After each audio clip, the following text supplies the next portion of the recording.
तो आज आज जो है कंसेप्ट क्लियर किया जाएगा नरेशन का। न्यू चैप्टर है नरेशन, न्यू चैप्टर है नरेशन। तो नरेशन का आज कंसेप्ट क्लियर किया जाएगा, बताया जाएगा कि नरेशन क्या होता है इंग्लिश ग्रामर में। राइट, क्या है new chapter? Narration, narration.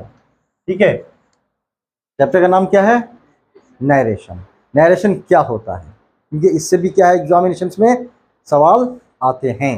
Right, तो नरेशन जो है वो बना है नैरेट वर्ड से। किससे मतलब किससे बना है? नैरेट से। नैरेट का मीनिंग होता है वर्णन करना, वर्णन करना या बताना, वर्णन करना या बताना या बयान करना, नैरेट। इससे बना है नैरेशन। ठीक है, यानी वर्णन, बयान, किसी बात को बताना।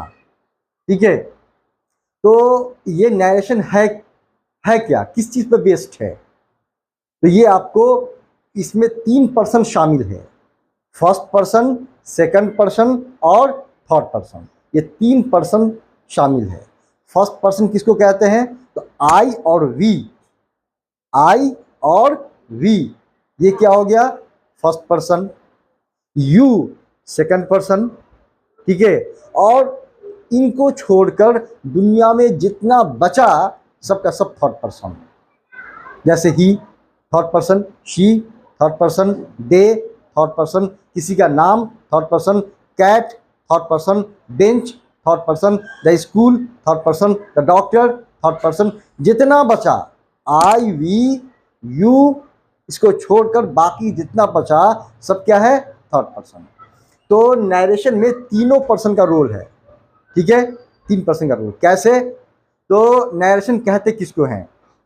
जब जब फर्स्ट पर्सन, जब फर्स्ट पर्सन, ठीक है, किसी थर्ड पर्सन की बात, किसी थर्ड पर्सन की बात सेकंड पर्सन को बताता है। जब फर्स्ट पर्सन किसी थर्ड पर्सन की बात किसी सेकंड पर्सन को बताता है तो वो 2 तरह से बता सकता है। एक तरीका है कि थर्ड पर्सन के मुंह से जो शब्द निकला, जिस रूप में निकला, हूबहू वही शब्द जब फर्स्ट पर्सन, ठीक है, सेकंड पर्सन को बता देता है, इसको कहते हैं डायरेक्ट स्पीच। मतलब उसके मुंह से निकले हुए शब्द, किसके मुंह से? थर्ड पर्सन के। तो थर्ड पर्सन के मुंह से निकले हुए शब्द को डायरेक्ट वो पहुंचा देता है किसको? सेकंड पर्सन को। तो ये हो गया डायरेक्ट स्पीच। ठीक है, और जब फर्स्ट पर्सन थर्ड पर्सन के मुंह से निकले हुए शब्दों या बातों का अर्थ, मतलब अपनी तरफ से कुछ हेर फेर करके, कुछ बदलाव करके, कुछ शब्दों को जोड़ करके या घटा करके सेकंड पर्सन को बताता है, तो ये कहलाता है इनडायरेक्ट स्पीच। बात समझ आ गई? ठीक है, अब इसको क्या है एक डायग्राम के जरिए हम लोग बोर्ड पर समझते हैं कि डायरेक्ट स्पीच और इनडायरेक्ट स्पीच क्या होता है। यानी नरेशन, नरेशन कितने प्रकार का होता है? 2, डायरेक्ट स्पीच और इनडायरेक्ट स्पीच। यानी जब थर्ड पर्सन के मुंह से निकले हुए शब्द को सीधा सीधा उठाकर किसको पहुंचा दे? सेकंड पर्सन को। ठीक है, तो ये हो गया डायरेक्ट स्पीच, बीच में कोई बदलाव नहीं है। ठीक है, और जब थर्ड पर्सन की बात का मतलब ये अपनी तरफ से कुछ उसमें मिला करके या उसमें से कुछ काट छाट करके सेकंड पर्सन को बताता है, तो ये क्या है? Indirect speech. ठीक है, इसको एक डायग्राम के जरिए हम लोग समझते हैं। ठीक है, तो नरेशन क्या है? 2 हुआ, एक आपका डायरेक्ट स्पीच, डायरेक्ट स्पीच, और दूसरा क्या है? Indirect speech. दूसरा क्या है? Indirect speech. ठीक है, अब इसको अच्छी तरह से समझने की कोशिश कीजिए, ये डायरेक्ट स्पीच और इनडायरेक्ट स्पीच है क्या, डायग्राम के जरिए समझते हैं। मान लिया कोई ग्राउंड है, क्या है? कोई ग्राउंड है, कोई ग्राउंड है, इस ग्राउंड में मान लिया जाए नीतीश कुमार आए। कौन आए? नीतीश कुमार आए, ठीक है, स्पीच देने के लिए, भाषण देने के लिए। यहाँ पर क्या है? पब्लिक जमा है उनको सुनने के लिए। यहाँ पर क्या है? उनको सुनने के लिए क्या है? पब्लिक जमा है, ठीक है। अब क्या है, यहाँ पर एक मान लिया जाए चुन्ना नाम का आदमी है। कौन? किस नाम का? चुन्ना नाम का आदमी है, वो भी स्पीच सुन रहा है। वो भी क्या कर रहा है? स्पीच सुन रहा है। नीतीश कुमार ने कहा कि अब यहाँ पे हम जानबूझ के हिंदी में लिख रहे हैं ताकि आप लोग को अच्छी तरह से समझ में आ जाए बात, ठीक है।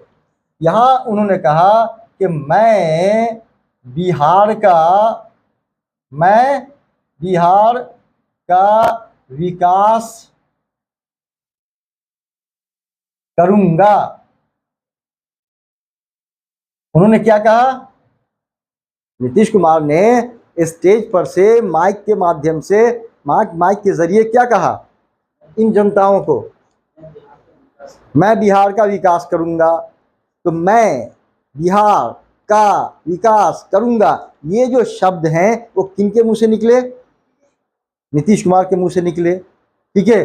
अब इसको क्या है, चुन्ना ने सुना, चुन्ना ने सुना। अब वो फिर घर आया। कहाँ आया?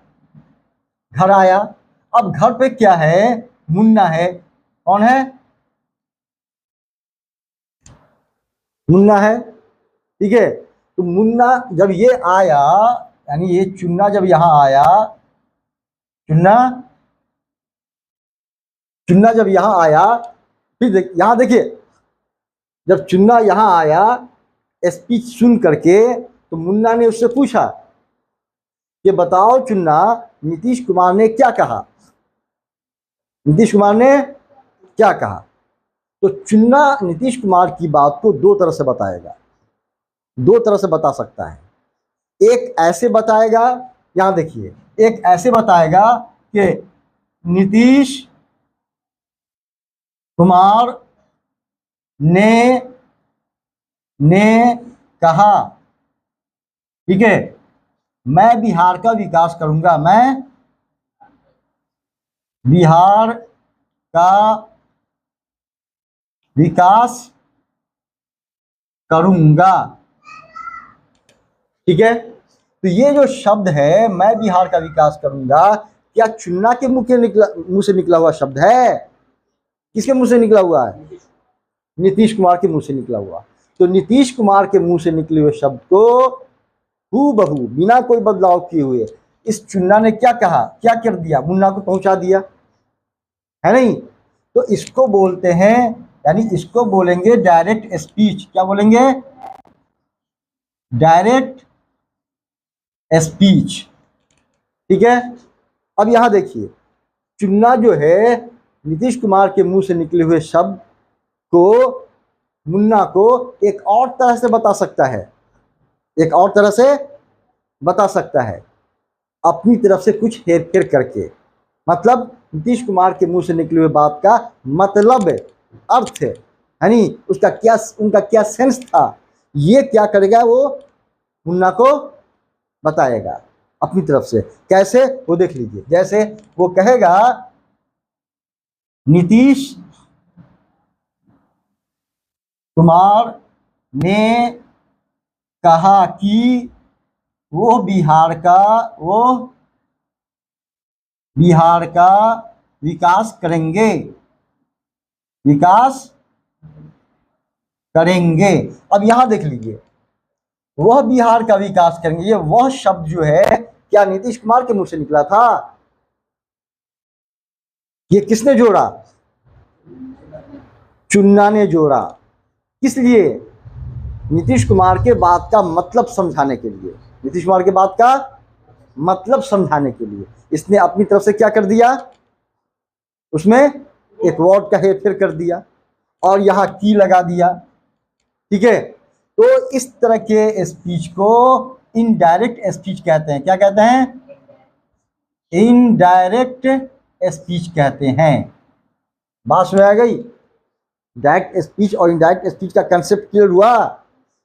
जब थर्ड पर्सन के मुंह से निकले हुए शब्द को फर्स्ट पर्सन क्या करता है, सेकंड पर्सन को एकदम सीधा पहुंचा देता है बिना कोई बदलाव किए हुए, तो ये डायरेक्ट स्पीच।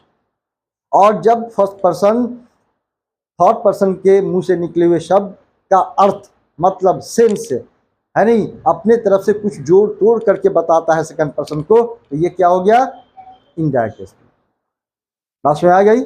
अगर इसी को इंग्लिश में लिखेंगे तो ऐसा लिखेंगे कि नीतीश कुमार, इन शॉर्ट में हम लिख रहे हैं, नीतीश कुमार सेड, ठीक है, और आई विल डेवलप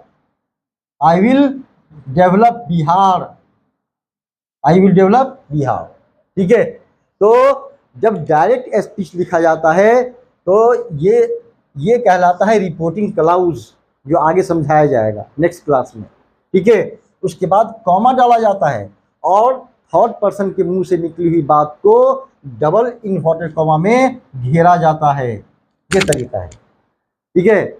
और जब इसको लिखेंगे, इसको तो ऐसा लिखेंगे, नीतीश कुमार